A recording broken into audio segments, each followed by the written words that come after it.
जगती देवी माँ अइला तेरे हुआ राये छेमा मंगईले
सब ये हमारा दुख परलते हाथ के दुआरे लो यार जे गलती भूल होते वह क्षमा मांगे लाए हो महो के चरण में हुई हे जगतजननी हे देवी मैया हे जननी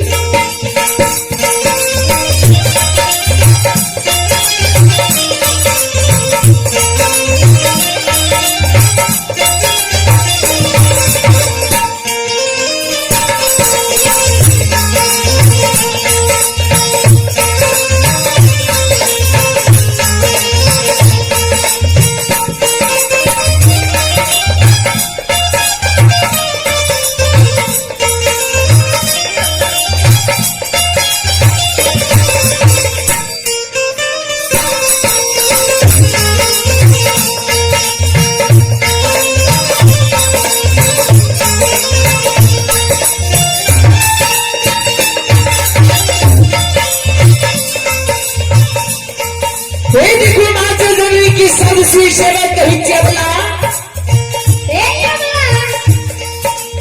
कि आप दुकाने का दुख के बेर में दोल हो जाए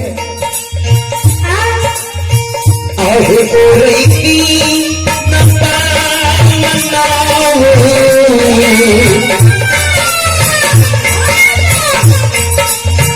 आगे हो रही की नंदा नंदा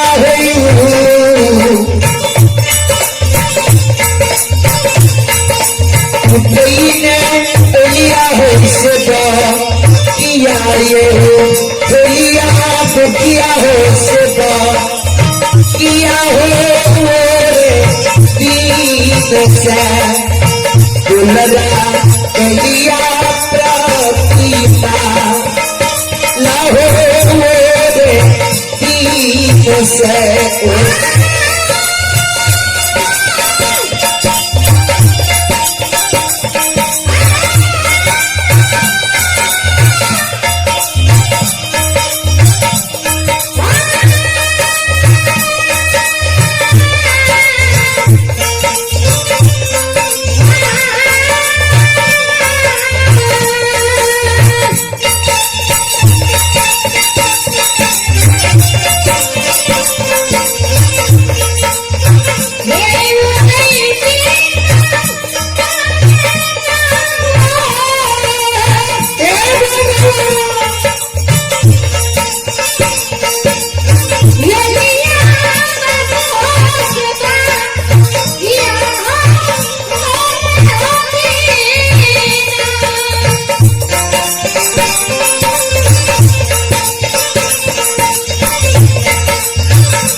दुनिया समोसा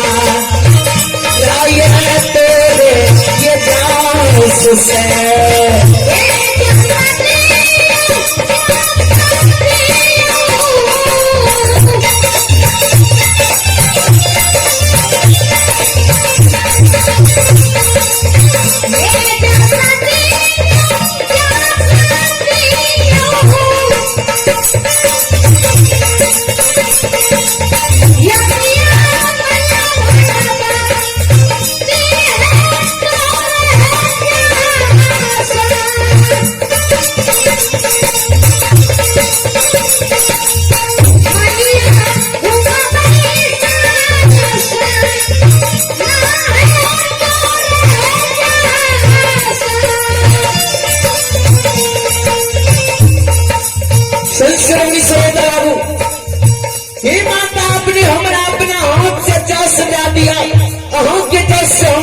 संसार घूमल है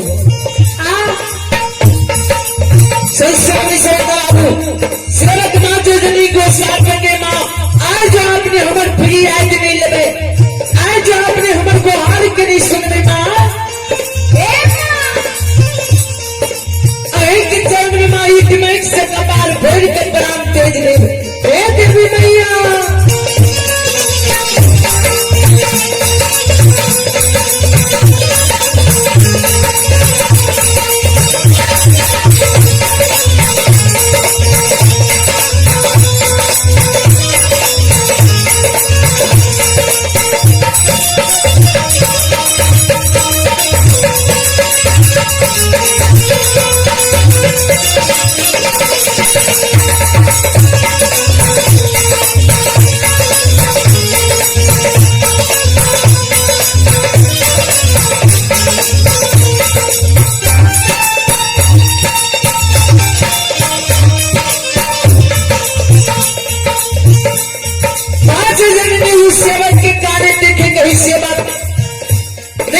भगवान के घर में तेरी अंधेरी यतने तो अधैर्य रह भैया भगवान की लीला कहीं धूप कहीं छाया है बहन के रहा भगवान तेरे सब फिर के हरता सब दुख क्या हरता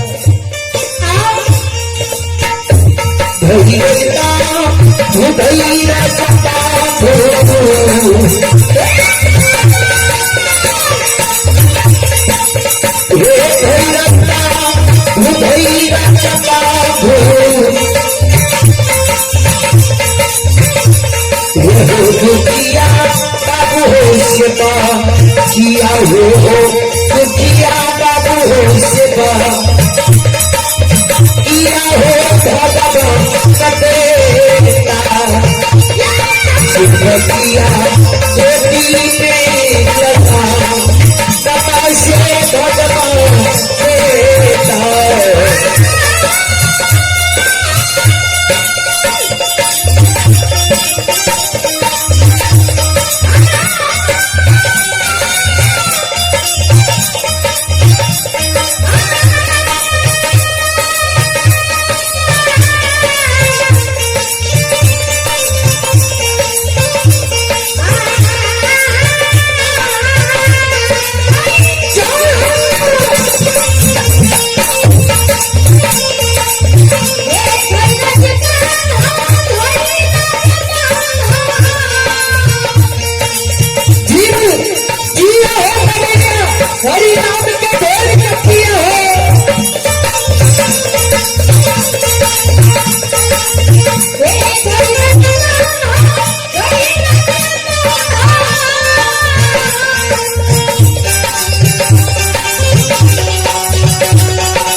राम नाम रटते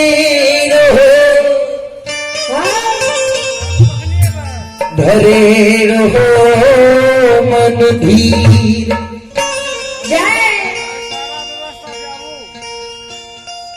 कारज सभी संभालिए, श्री सीतापति रघुबीर। रघुबीर सिया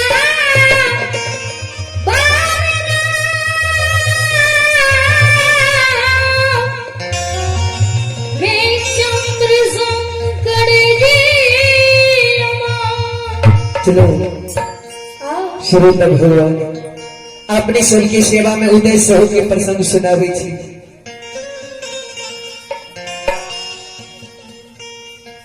हम तो नहीं कोई बड़ा कलाकार छी, नहीं कोई वक्ता छी। जे कियो गलती हेते अपने सब बालक समझ के क्षमा करें।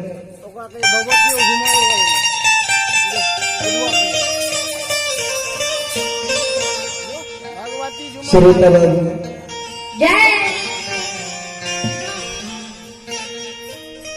हे श्रोता भगवान यो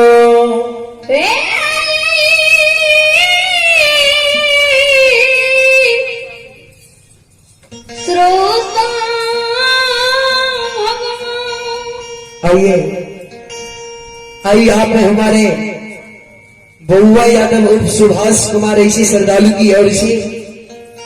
भगवान के दरबार में से ठाकुर जी के दरबार में मां भगवती की ठुमर पर खुश होकर के शारदा के साथ 101 रुपये दान दिए। भगवान से कामना करते भगवान ऐसी श्रद्धालु की मनोकामना को पूर्ण करे। भोले बाबा भंडारी भंडार को भरे रखे। जय हो दानी महाराज की जय हो, दानी की समस्त परिवार की जय।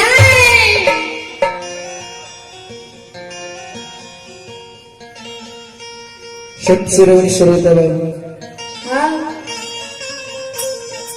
गोस्वामी तुलसीदास जी रामायण में लिखल है, तुलसी पंछी के पिए घटे न श्रेता नीर।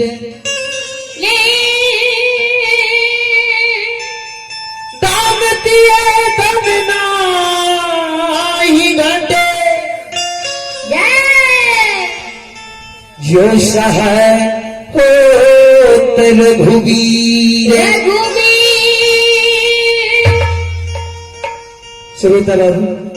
भगवान के चरण में दाम देने से बाबूजी धन नहीं घटी है। चलो एक जते श्रोता भगवान बैसल छिए, दोनों हाथ पर क्या के भगवान के नाम पर जयकारा लगा दू।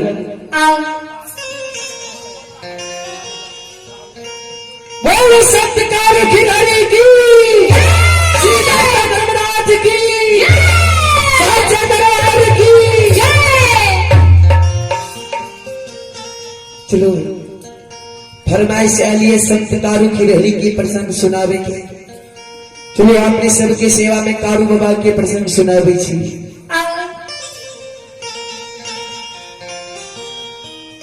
हे सकल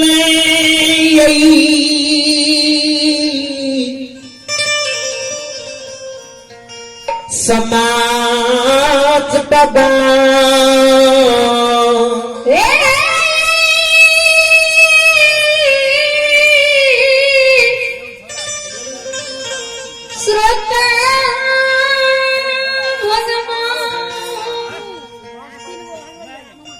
जय समय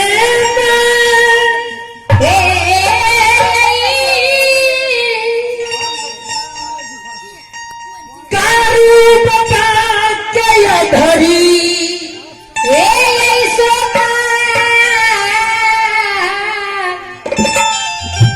श्रोता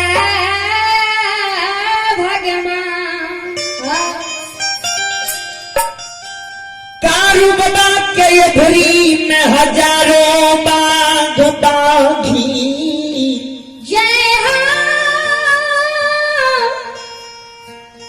श्रोता भगवान जय समय में कारू बाबा तलवा बथान से महपुरा की ओर आवे रहे बाबा कारू मां कमला के जाय के बेर में कौने रहेंगे मां कमला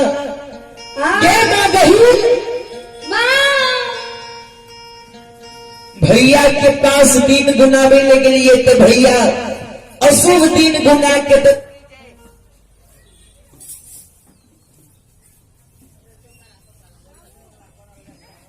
हल्ला नहीं करना जास्ती 2 मिनट संभाल हल्ला नहीं करना आराम से करो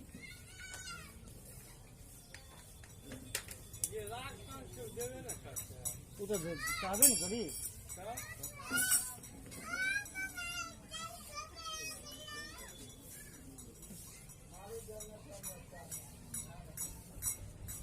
चलो लाई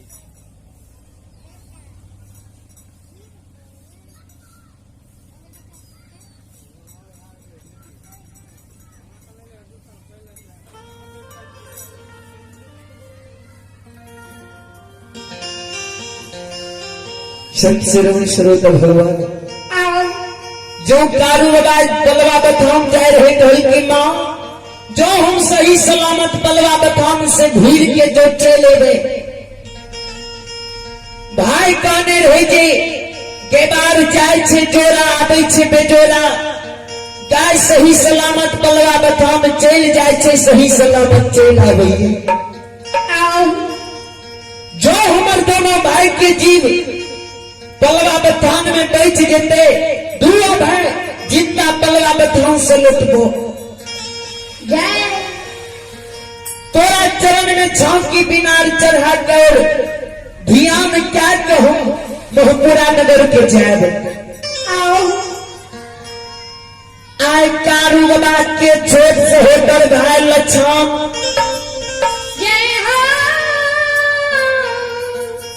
लक्षण बाबा के सोह नहीं रहे हे देखो गाय जो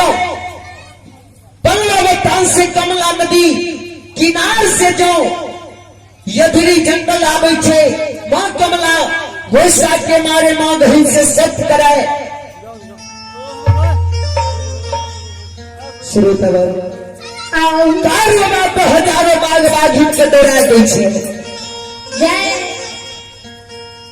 कारू बाबा के हाथ में भोला बाबा के वरदान दे लाठी श्रोता भगवान कारू बाबा के भोला बाबा वरदान देने रहे हो कारू जाओ में तेरा हाथ में ही लाठी रहता गाय चरावे वाला दुनिया के कोई ताकत तेरा बाल बाका नहीं कह सके हे देखो मां कही से सब करा के मां कमला ढल के कही तेरे बेटा के समान के कारू के मानने चाहिए हमारा जीव चाहिए आई कारू बाबा के चल कपट से मां गही अधरी में दिखियो कारू के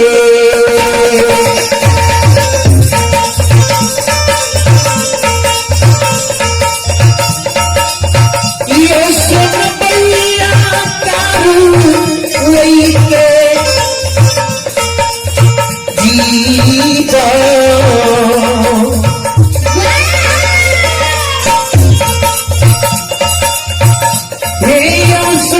भगवान कारू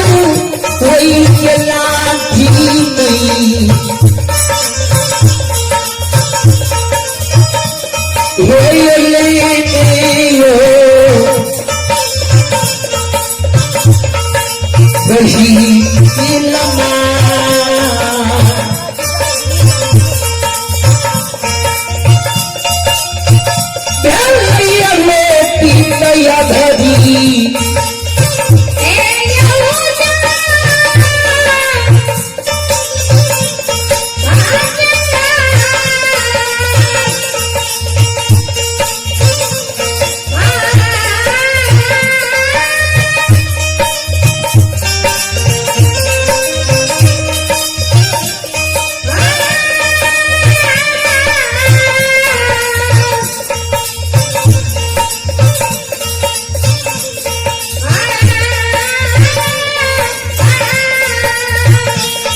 मार गहिल कारू बाबा की लाठी लाके ये लोपित भै गए